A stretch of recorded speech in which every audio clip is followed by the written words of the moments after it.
Bismillahirrahmanirrahim. Assalamualaikum warahmatullahi wabarakatuh. Alhamdulillah ya bunda sekalian, bertemu lagi di Podcast Parenting Fitrah bersama saya Ibu Rika Sinta Komara dan Bunda Evi. Masya Allah, udah 3 kali berturut-turut ya. Siap. Senang bunda, bahagia bun? Alhamdulillah, harus bahagia. Harus bahagia. Dan waras. Dan waras.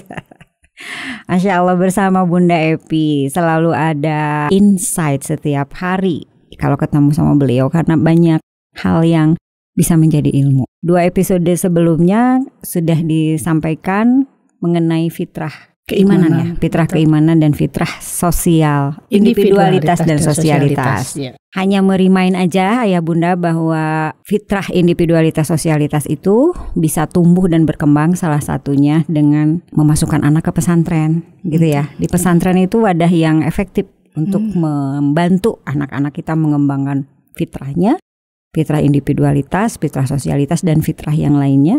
Nah, salah satunya adalah bisa membuat mereka mandiri gitu ya, dengan tips manajemen waktu ya Bun ya. Manajemen waktu gitu, dimana ketika kita memberikan tools manajemen waktu, anak-anak bisa lebih mandiri dan mereka bisa mengatur diri sendiri begitu. Betul. Nah, episode kita kali ini kita akan lebih banyak mengupas tentang konflik ya Bun ya. Konflik sosial di pesantren, betul. Di rumah, betul. Penyebabnya apa gitu ya? Betul. Ya. Kayak Bunda, barangkali Bunda akan menyampaikan prolog dulu sebelum kita kupas tuntas dengan case-case yang muncul ke permukaan. Silakan. Baik, Bu Rika, terima kasih. Iya.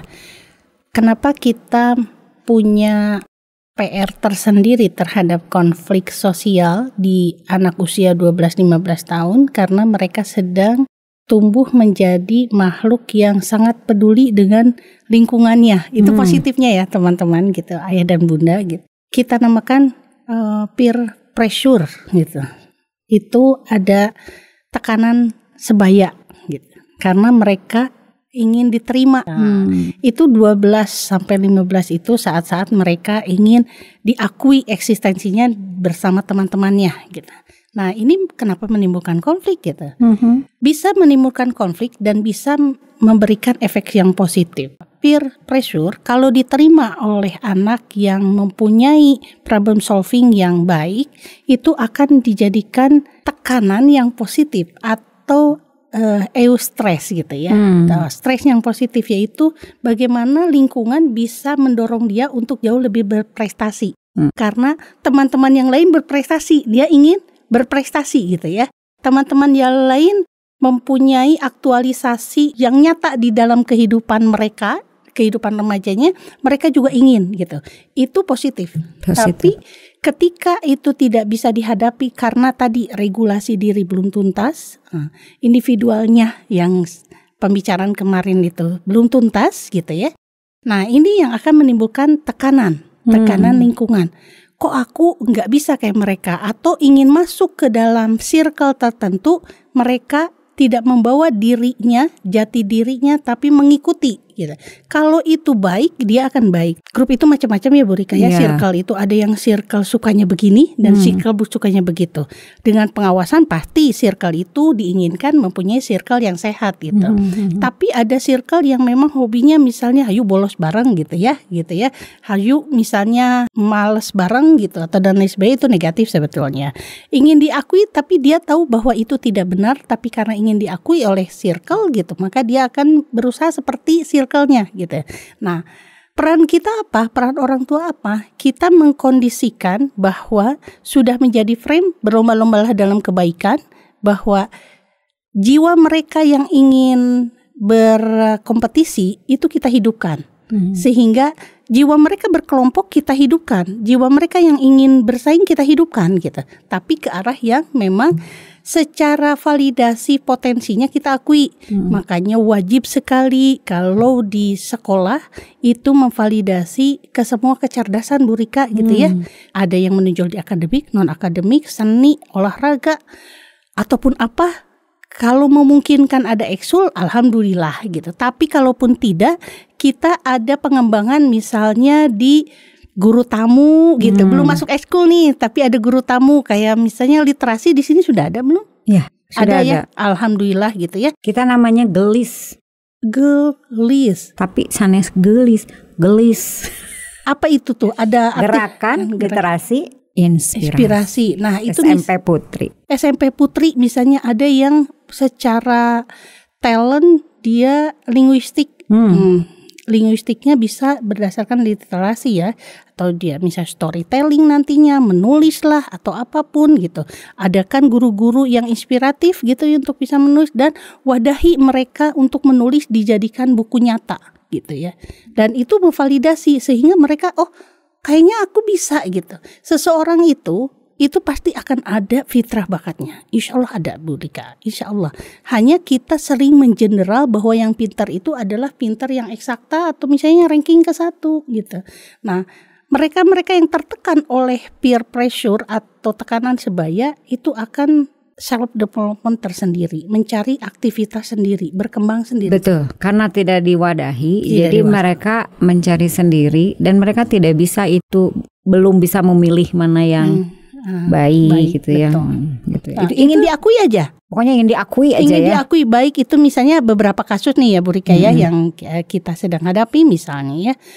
Dia sebetulnya anak yang baik, tapi karena di sekeliling misalnya di rumah dia tidak diketahui bahwa dia itu bisanya apa. Orang tuh misalnya sibuk, terus dia tidak diketahui. Yang diketahui sekolah tuh harus pintar kan gitu ya. Sekolah itu harus ranking, sekolah itu harus baik dan lain sebagainya gitu. Tapi tanpa spesifik, orang tua tidak mengetahui bakatnya. Dimasukkan ke boarding misalnya tidak dibekali juga misalnya pengetahuan informasi dari orang tua bahwa Ananda itu ini dan itu. Sekolah insya Allah SMP Putri pun bertahap sedang memberikan pencarian bakat lah ya. Assessment mencari bakat-bakat yang paling menonjol gitu. Ingin apa? Nah, kalau ini tidak tervalidasi, ini mereka mencari perhatian lewat perilaku-perilaku Bu Rika gitu ya. Jadi bukan jahat atau nakal semula gitu ya, tapi mencari perhatian. Dan kita belum menemukan. Ketika diajak, diketahui, kita assessment, kita cari tahu apa yang menonjol, ternyata ini ada sesuatu yang unik di dalam diri anak. Nah, dialihkan energi yang besar di usia 12-15 tuh. Energinya besar, semangatnya besar, tapi belum tahu arahnya kemana gitu, kebayang gitu ya.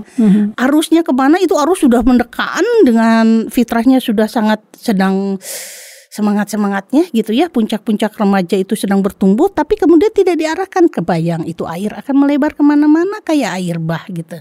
Maka potensi itu harus diwadahi gitu. Anak-anak, jadi saya cenderung misalnya anak-anak yang sedang caper misalnya ya, melakukan ini apa yang kamu pikirkan, satu, apa yang kamu ingin sampaikan nak gitu. Apa yang ingin kamu beritahu kepada kami gitu sebagai orang tua, sebagai pendidik gitu. Kita ajak deep talk, ngobrol, kita assessment. Oh, kamu ternyata kesini. Iya, aku sukanya ini. Nah, kadang-kadang beberapa anak tidak bisa menerjemahkan keinginan mereka lewat kegiatan positif, Bu Rika. Nah, itu mungkin kurang lebih. Sebentar, Bun. Tadi itu sudah berkembang di anak usia 12 tahun ya, pencarian jati diri ya. Betul. 12 tahun berarti usia SD. Iya, SD akhir ya. SD akhir. SD akhir, awal SMP. Masya Allah. Pantasan ini ada yang bertanya nih, Bunda, ya nggak apa-apa? Iya, boleh. Saya bacain. Oke. Ada yang bertanya begini, anak saya sebetulnya bagus akademiknya, tiba-tiba gitu ya, anak saya menyukai satu jenis musik, tapi musiknya itu membawa dia berubah. Oh, lebih spesifiknya apa di musiknya? K-pop. Oh, itu mah memang sedang digandrungi. Halu ya, sedang menjadi gelombang ya. Nah, dari situ memang perilakunya menjadi seperti bintang. Idolnya. Ini SD akhir loh, Bun. Berarti kan dia baru mau ke SMP. Artinya di usia-usia anak yang SD itu juga kita perlu mendampingi anak-anak kita, mengarahkan ya minat bakatnya. Betul. Bahasa Sunda mah ngalalanyah teti. Dari SD itu sudah betul. Harus menghindari keterpaparan yang negatif. Input ya, Bu Rika. Jadi kalau boleh saya sarankan, SD itu saatnya display. Ya, display itu mereka coba-coba. Waktu SD ada ekskul paduan suara ikut, terus 1 semester pindah jadi angklung, 1 semester lagi jadi bola voli atau apa saja. Ikut-ikutan teman, display. Dan kita memang harus melihat ini anak sedang explore. sedang mengeksplor potensi dia. Karena sebelum bakat tuh biasanya minat dulu, dipicu oleh lingkungan kan. Nah kita nggak tahu minatnya itu apa. Sebetulnya ada stimulus yang terstruktur dari mulai bayi itu bisa kita ketahui. Tapi toh tidak semua orang misalnya melakukan hal itu. Taruh misalnya di informal pendidikan itu mulai di SD kan. Nah di SD itu ekskul mulai ada tuh. Nah kita bisa melihat ini potensinya arahnya kemana. Mau pindah lagi gini, cobain aja. Kita coba gitu, coba. Tapi 1 semester ya minimal gitu. Karena untuk melihat betapa dia menikmati atau tidak. Kadang-kadang memang itu ikut-ikutan teman. Mencoba. Anak saya pun sama mencoba kayaknya di durasi yang sangat pendek ya gitu. Ini ternyata memang bakatnya baru nyata sepertinya. Ini ada yang tidak ada bakat yang tidak ada di ekskul. Ternyata bakatnya dia adalah problem solver. Jadi dia membantu orang untuk bisa konseling. Itu dimulai dari 5 SD. Diminta ekskulnya apa kalau nah itu nggak ada ekskulnya. Jadi Jadi solver. Betul. Jadi akhirnya sama hobi masak aja ya udah jadi masak gitu kan. Jadi karena makan jadi masak terus santai-santai dan menggosip gitu. Terakhirnya adalah karena perempuan semua, akhirnya banyak yang curhat ketika masak. Jadi sebetulnya masak itu jadi arena kan gitu. Pulangnya terlambat, ada yang mau curhat, pulangnya terlambat. Oh, langsung orang tua harus peka nih. Ini sepertinya akan mengarah kemana nih? Dikenalkanlah profesinya gitu ya. Profesinya ini dan ini, sekolahnya di sini dan ini. Itu langsung dijelaskan karena dia sudah bisa berpikir ya, kelas 5 kelas 6. Semakin hari semakin kita langsung melihat lagi tambah tebal, SMP begitu juga sampai pengayaannya diberikan. Terus kita sounding kepada wali kelasnya gitu. Ini bakatnya seperti ini kan non akademik nih ya gitu.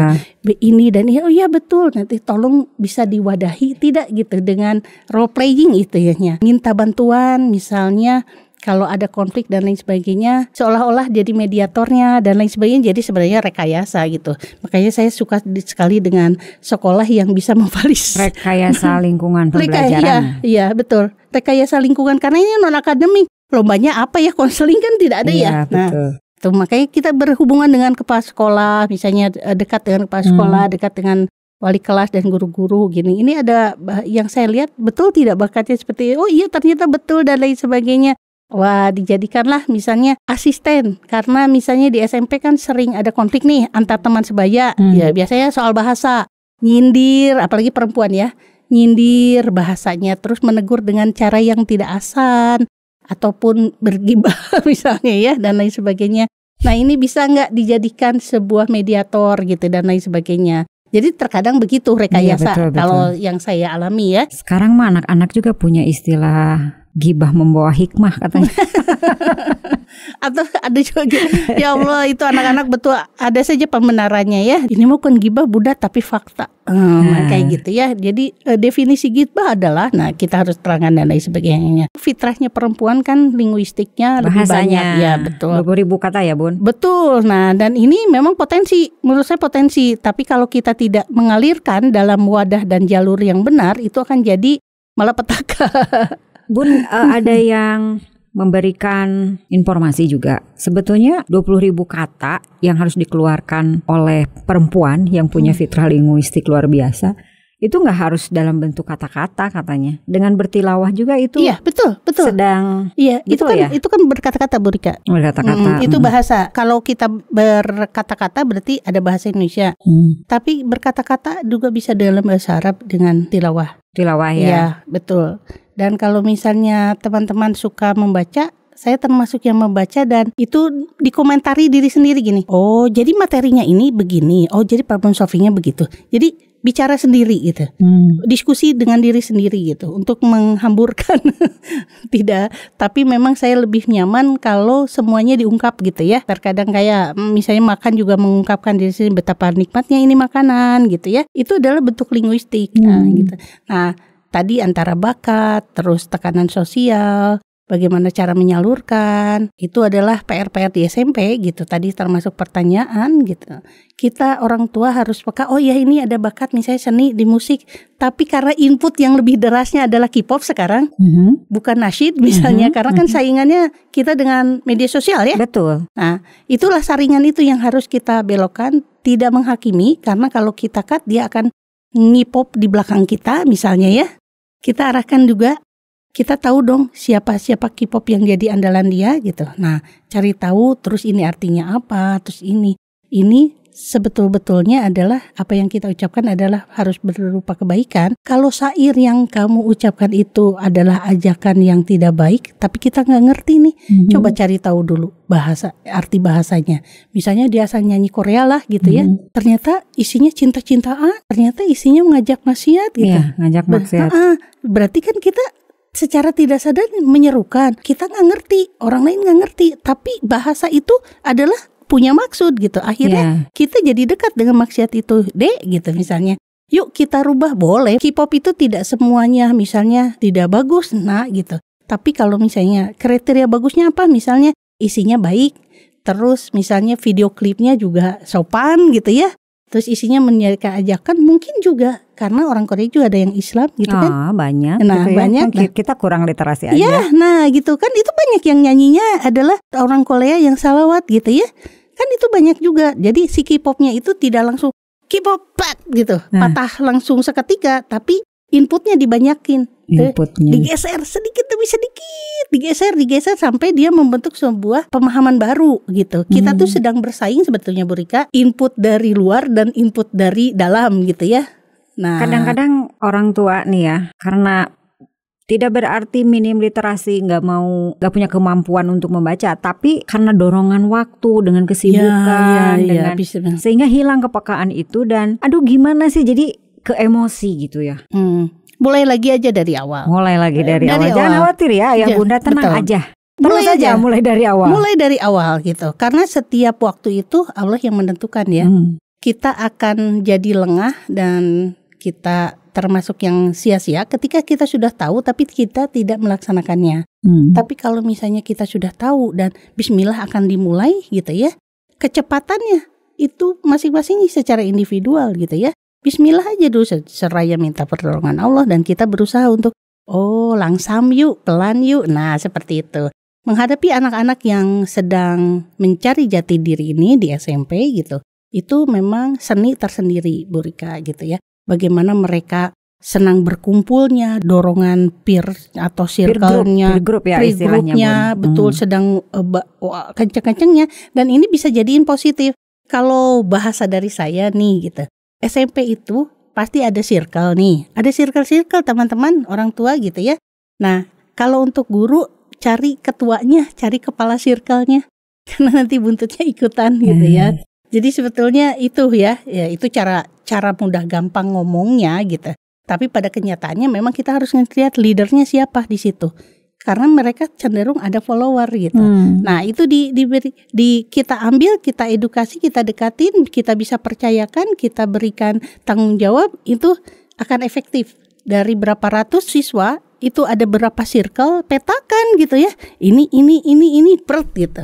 Arahkan, karena kita nggak bisa membubarkan circle ya. Membubarkan karena mereka fitrahnya adalah sosialitas tadi. Iya, itu mereka sedang mengasah fitrah sebenarnya. Iya, sedang mengasah. Tergantung kitanya. Betul. Rekayasa. Oh iya, betul. Jangan sampai salah ngasah ya. Iya, salah ngasah gitu. Betul. Nah, kayak misalnya mereka dikenalkan kalau sedang begini, mereka sedang eksplor juga terhadap bahasa. Maka sampaikan kesukaan dan ketidaksukaan dengan cara yang baik. Kita tidak mau disinggung, maka jangan menyinggung orang lain. Kita tidak mau dikasari, maka tidak boleh mengasari gitu. Nah, pendekatan-pendekatan itu memang sangat diperlukan. Fitrah bahasa, bagaimana bahasa bisa membuat dekat. Nah, mereka yang bersikal itu dekatnya karena bahasa juga Bu Rika. Bukan hanya kesamaan minat. Ya, kesamaan minat. Tapi enak diajak ngobrol. Nah, itu tuh fitrah bahasa, enak diajak ngobrol tuh kan. Ngobrol gitu ya. Enak diajak curhat. Terus kita satu frekuensi Bu, senang gitu kan. Tapi itu emang alamiah Bu. Alamiah. Betul. Jadi kalau ada anak-anak yang dia senang gabung ke sini, pasti ada kesamaan. Entah itu kesamaan apa. Betul. Ya. Itu udah alamiah, sunatullah ya. Sunatullah. Nah, tapi Bun gini, kalau di SMP Putri ini ya, di SMP DTBS Putri ini, kita ada ayat yang menjaga agar fitrah bahasa itu lebih terasah positif. Oh iya. Dengan 9 adab bergaul itu. Oh iya betul. Tidak menggunjing. Al-Hujurat ayat 10 sampai 12. Ya, betul. Tidak menggunjing, tidak bergibah. Nah, ya, itu penting banget untuk ada ya yang di putri. Aula Arafah ada ya. Ada. Nah, itu yang biar baru diingat-ingat ya. Karena Biar memang diingat. bagi kita juga ya, bukan Betul. cuman bagi santri remaja kita, tapi bagi kita. Karena rawan ya, kalau kita membicarakan orang lain dengan disebut namanya, ketika orang itu mendengar itu akan menyakitkan gitu kan. Betul. Gitu. Itu jangan sampai terjadi gitu. Tidak memata-matai, Iya. tidak menggibah. Tidak menggibah, betul. Dari Quran surat Al-Hujurat ayat 10 sampai 12 itu kombinasi yang baik tuh antara memupuk fitrah keimanan dengan mengasah fitrah Betul, berbahasa ya Bun ya. Betul. Nanti ujung-ujungnya kan memang ke fitrah sosialitasnya Ya, juga akan berkembang dengan baik. Betul. Karena mereka kan saingan Masya antar Allah. peer group itu, gitu ya. Itu akan saingan dan belum tentu grup itu akan awet dari kelas 7 sampai kelas 9. Karena nanti ada perbedaan lagi cara pandang ya. Terus minat semakin menajam, itu bisa bubar Rika gitu. Jadi memang ini sudah tuh loh, dan ini kita harus pantau.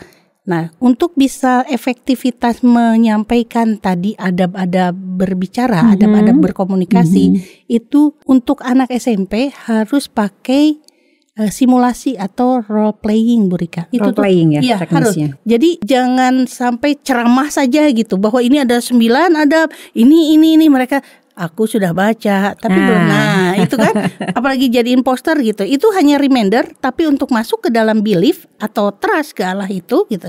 Itu coba diasah terus. Diadakan role playing. Kamu enak gak kalau dibuat gini? Kamu enak gak gini? Terus ujung-ujungnya nanti refleksi. Yang enak buat kamu apa? Yang tidak enak buat kamu apa? Gitu. Tentang fitrah bahasa tadi. Itu sering direfleksi, kalau bisa sering Bu Rika. Misalnya, minggu ini kata-kata apa yang membuat kamu termotivasi? Minggu ini kata-kata apa yang membuat kamu down gitu, dan asalnya dari mana gitu ya. Nah, ketika dia mengetahui, bisa mengidentifikasi kata-kata yang membuat dia down, maka dia tidak akan membuat down orang dengan kata-kata itu. Jadi dia merefleksikan diri ya, merefleksikan Dan diri. itu harus rutin ke anak SMP Bu Rika. Harus rutin. Harus rutin. Jadi tidak hanya campaign dalam bentuk ceramah, reklame, ceramah, ya. tapi terus direfleksi, terus disimulasi, direfleksikan gitu. Oh, ini ketika akan ngomong, aku juga pernah nggak enak gitu. Nah, itu harus rutin karena masa-masanya sedang labil Bu Rika.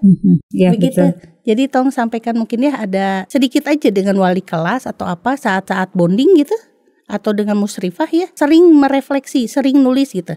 Yang membuat kamu tidak nyaman apa? Kamu mendengarkan kata-kata termotivasi minggu ini apa gitu ya. Yang tidak enak apa? Dari kata-kata itu saja itu timbul banyak masalah yang akan bisa diselesaikan, dan mereka kalau menulis atau refleksi tadi, journaling ya, journaling refleksi emosi gitu ya, itu akan membuat mereka lebih lega.